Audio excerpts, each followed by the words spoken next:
Now I've got another graph of a sine function, and we're going to look at a multiple scaling of the same graph. We can use the same graph to represent, in this case, 4 different things. Okay, so my first scaling I've written in white, theta is 2 pi at this point, where the phase is 2 pi. Okay, so the phase at this point is always 2 pi, remember.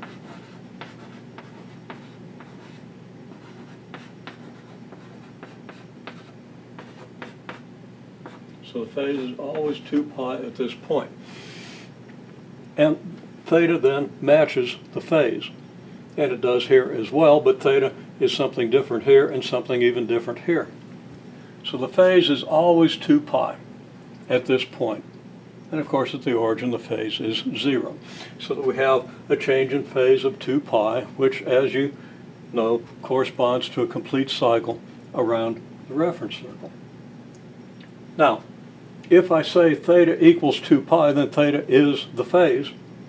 So our sine function will be sine of theta, because again theta changes from 0 to 2 pi. Theta changes from 0 to 2 pi during one complete cycle.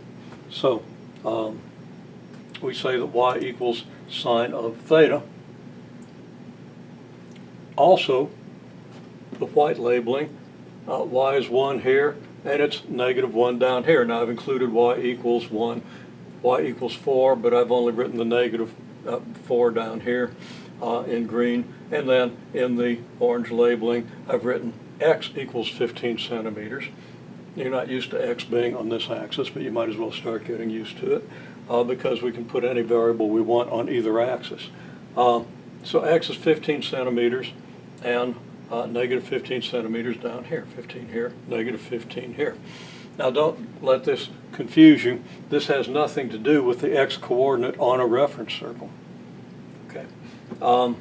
Since we're graphing the sine function here, since this is a graph of the sine function, it's clear that we're using the y-coordinate of the reference circle to do this. So we could let x be anything. It has nothing to do with the reference circle. And here x is 20 V, which means 20 volts, -20 volts. So we have 4 different labelings of the scale of the y-axis and 4 different implicit scalings on the horizontal axis. Okay, I say the y-axis, I say the vertical axis, because this could be the v-axis, it could be the x-axis, it could be the y-axis.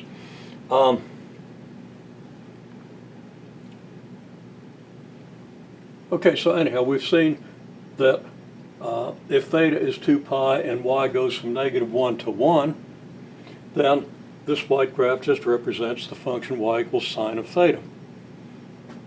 Now, the green labeling, theta is 2 pi here, so that y is going to equal something, and it's going to involve, again, sine of theta, because theta goes from 0 to 2 pi on the graph, and that corresponds to a complete cycle on the reference circle, complete circuit of the reference circle, complete arc all the way around.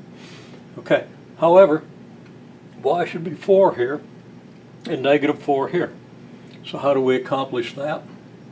Well, we simply multiply the values of sine theta by 4. Since the sine of theta takes values from -1 to 1, y equals 4 sine theta will take values from -4 to 4, and we've matched up our conditions, our labeling, with our function. Okay, now what if t equals 2 seconds? Well, we can concentrate on the scaling of the horizontal axis.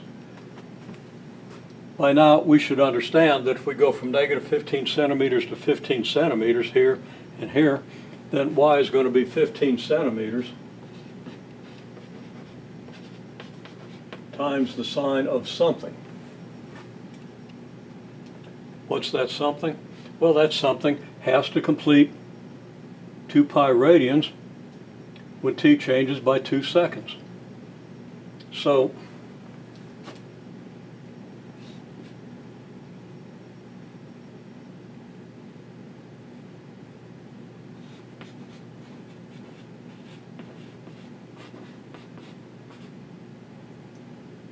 get a little sloppy with my writing. 2 seconds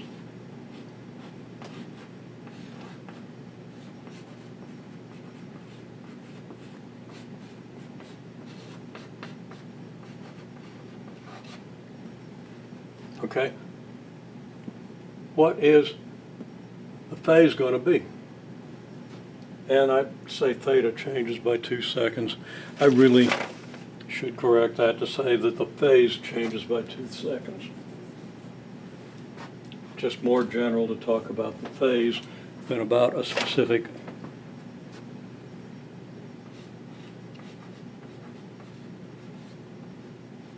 phase changes by 2 pi radians. Okay, so how do we get the phase to change by 2 pi radians when t changes by 2 seconds? You should pause and think about that in terms of what you saw in the preceding video.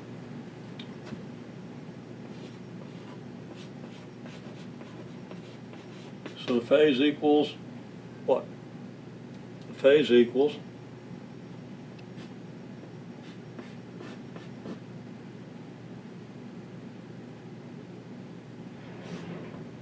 okay, now I've written down pi times t, but I'm going to erase that in a minute. And why would I want to erase that? Well, first place, if t changes by 2, then the phase changes by 2 pi. So what's wrong with this? Well, what's wrong with it is that t doesn't change by 2. T changes by 2 seconds. So the phase has to be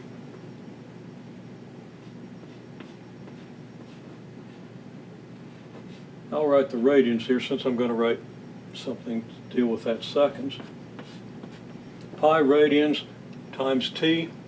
Well, if t is 2 seconds, then you get pi radian seconds. So we better have a second down here to divide the second that we have on our time t. So here's our phase, and now y is 15 centimeters times the sine of the phase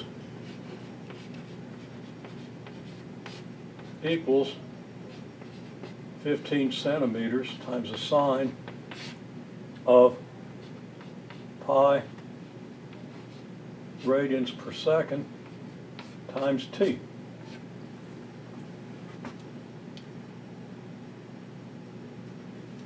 I'm going to rewrite that over here because I'm going to relate each of these functions to the graph. So if you can't quite read that, I can't blame you.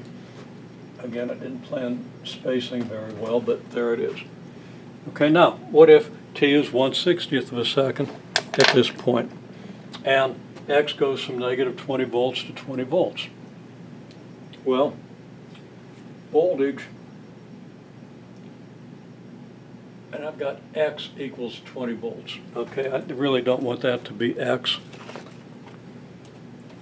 I'm going to want that to be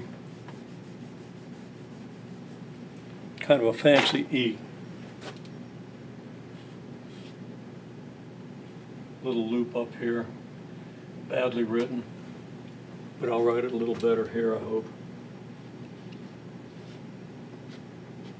And this stands for electromotive force, and this corresponds to a voltage supplied to a circuit.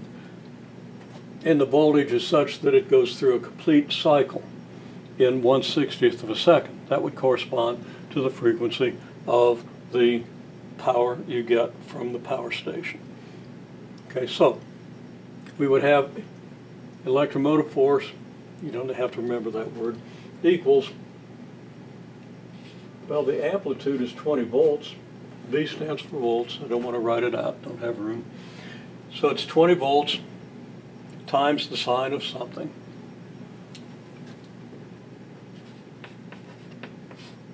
Now, times the sine of what? Well,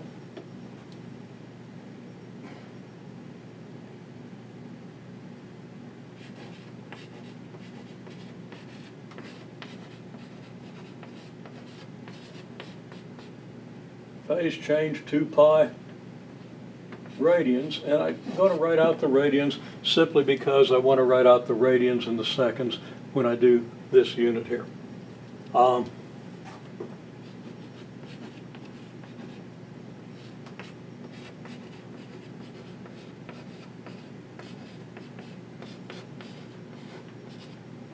Okay, so imitating what we have, so the phase is going to equal what?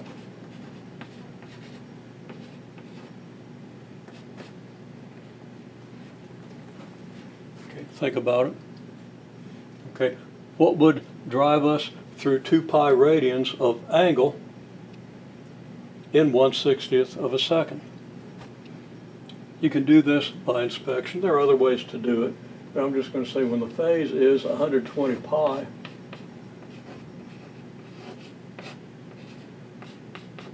radians per second times t. You can verify that if t is 1/60th of a second, then you're going to get 2 pi radians out of this. So that this equals the EMF, electromotive force, is 20 volts times the sine of 120 pi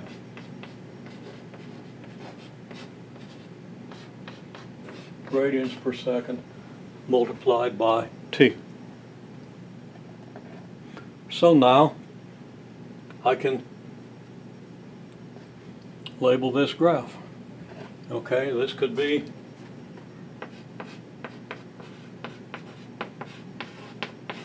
the graph of y equals sine theta. It could be the graph of y equals 4 sine of theta, if we use this labeling. Okay, if we use the orange labeling, then y equals 15 centimeters times the sine of pi radians per second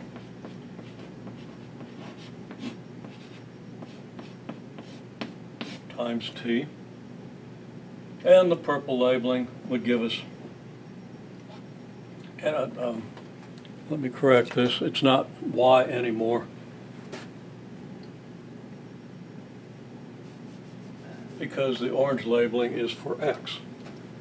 And I've also got to change this y to an x, being a little careless. Okay, so that's x equals this, and down here we have not y, but my electromotive force symbol's getting better. I haven't written it in a while. I've talked about it, but I haven't used the symbol. Times the sine of 120 pi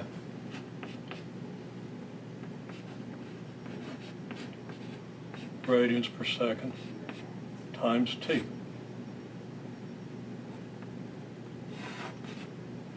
So the same curve could stand for this graph, or